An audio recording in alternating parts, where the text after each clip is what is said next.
ಕರ್ನಾಟಕ ಸರ್ಕಾರ ನ್ಯಾಯಮೂರ್ತಿ ನಾಗಮೋಹನ್ ಅವರ ವರದಿ ಆಧಾರಿತ ಏನು ಈ ಹಿಂದೆ ಸರ್ಕಾರ ABC ಅಂತೇಳಿ ವರ್ಗೀಕರಣ ಮಾಡಿ ಮೀಸಲಾತಿ ಆದೇಶವನ್ನು ಹೊರಡಿಸಿತ್ತು.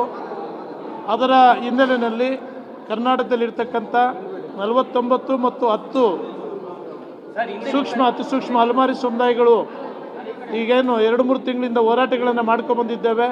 ನಮಗೆ 1% ಮೀಸಲಾತಿಯನ್ನು ಕರ್ನಾಟಕ ಸರ್ಕಾರ ದಯಮಾಡಿ ಕೊಡಬೇಕು ಅಂತಕ್ಕಂಥ ನಿಲುವನ್ನು ನಾವೆಲ್ಲ ತೆಗೆದುಕೊಂಡು ಕರ್ನಾಟಕ ರಾಜ್ಯ ಅಸ್ಪೃಶ್ಯ ಅಲೆಮಾರಿ ಸಮುದಾಯಗಳ ಮಹಾ ಒಕ್ಕೂಟ ಅಂತ ಆ ಅಡಿನಲ್ಲಿ ನಾವೆಲ್ಲರೂ ಕೂಡ ಸರ್ಕಾರವನ್ನು ಒತ್ತಾಯ ಮಾಡ್ತಾ ಇರ್ತಕ್ಕಂಥದ್ದು ತಮಗೆಲ್ಲ ಗೊತ್ತಿರತಕ್ಕಂಥ ವಿಚಾರ.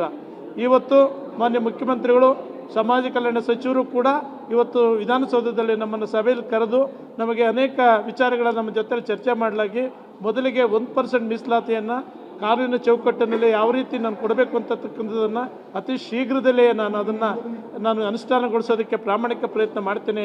ನಾನು ಸಾಮಾಜಿಕ ಬದ್ಧತೆ ಉಳ್ಳವನು ಅಂತಕ್ಕಂಥ ಮಾತು ಹೇಳಿದ್ದಾರೆ.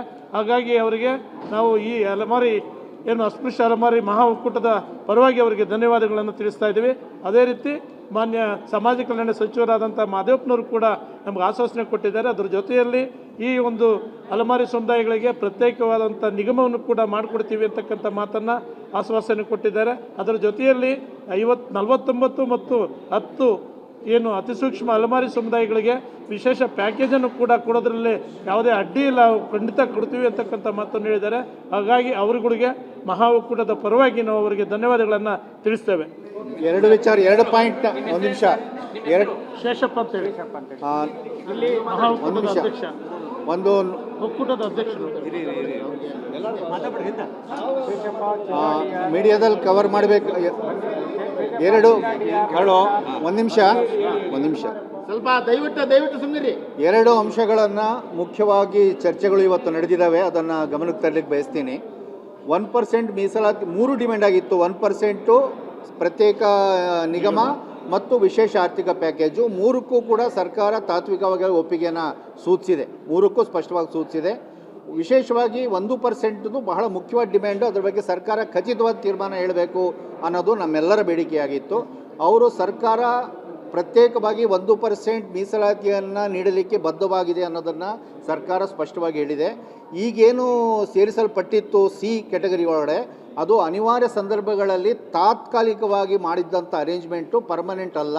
ಶಾಶ್ವತ ಆಯೋಗಕ್ಕೆ ಶಿಫಾರಸು ಮಾಡಿ ಅದರ ಅಭಿಪ್ರಾಯ ಪಡೆದು ನಾವು ಇದನ್ನು ಸರಿಪಡಿಸಲುವರೇ ಇದ್ವಿ ಅಂತ ಅವರು ಇಟ್ಟರು.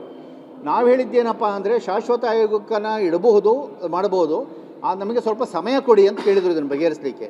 ಆದರೆ ಸಮಯ ನಾವು ಜಾಸ್ತಿ ತಗೊಂಡು ಅಷ್ಟರೊಳಗೆ ಈಗಿರುವ ಉದ್ಯೋಗಗಳೆಲ್ಲ ಭರ್ತಿ ಆಗಿಬಿಟ್ರೆ ಆಮೇಲೆ ನಮಗೆ ಕೊಟ್ಟರೂ ಕೂಡ ಹೆಚ್ಚಿನ ಉಪಯೋಗ ಇಲ್ಲ.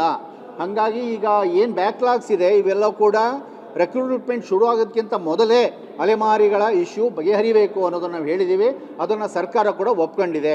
ಆಯಿತು, ಈ ವಿಚಾರವನ್ನು ಬಗೆಹರಿಸಿಯೇ ಮಿಕ್ಕಂತ ರಿಕ್ರೂಟ್ಮೆಂಟ್ ಮಾಡ್ತೀವಿ ಅಂತೇಳಿ ಸರ್ಕಾರ ಬದ್ಧ ಆಗಿದೆ. ಆ ಕಂಡೀಷನ್ ಮೇಲೆ ನಾವು ಒಪ್ಕೊಂಡಿದ್ದೀವಿ. ಸರ್ಕಾರ ಎರಡನೇದಾಗಿ ಸರ್ಕಾರ ಕೋರ್ಟಲ್ಲಿ ನೀವೇನು ಪಿಟಿಷನ್ ಹಾಕಿದ್ದೀರೋ ಅದನ್ನು ವಿಡ್ರಾ ಮಾಡಿ ಅಂತ ಕೇಳಿದ್ದಾರೆ. ಸೊ ಅದನ್ನು ನಾವು ಈಗ ಕಮಿಟಿಯಲ್ಲಿ ಚರ್ಚೆ ಮಾಡಿ, ಯಾಕಂದರೆ ನಾವು ಯಾರೋ ಒಬ್ಬರು ತೀರ್ಮಾನ ಮಾಡೋಕ್ಕಾಗಲ್ಲ, ಅದನ್ನು ಈಗ ಮಹಾ ಒಕ್ಕೂಟದಲ್ಲಿ ಚರ್ಚೆ ಮಾಡಿ ಅದ್ರ ಬಗ್ಗೆ ಅಂತಿಮ ತೀರ್ಮಾನವನ್ನು ತೆಗೆದುಕೊಳ್ಳಲಾಗ್ತದೆ. ಸರ್ಕಾರ ತನ್ನ ಮಾತಿಗೆ ಪಕ್ಕಂಗೆ ನಡ್ಕೊಳ್ಳುತ್ತೆ ಅಂತ ವಿಶ್ವಾಸ ಇಟ್ಟು ನಾವು ಮುಂದಿನ ತೀರ್ಮಾನಗಳನ್ನು ತೆಗೆದುಕೊಳ್ತೀವಿ. ಧನ್ಯವಾದಗಳು.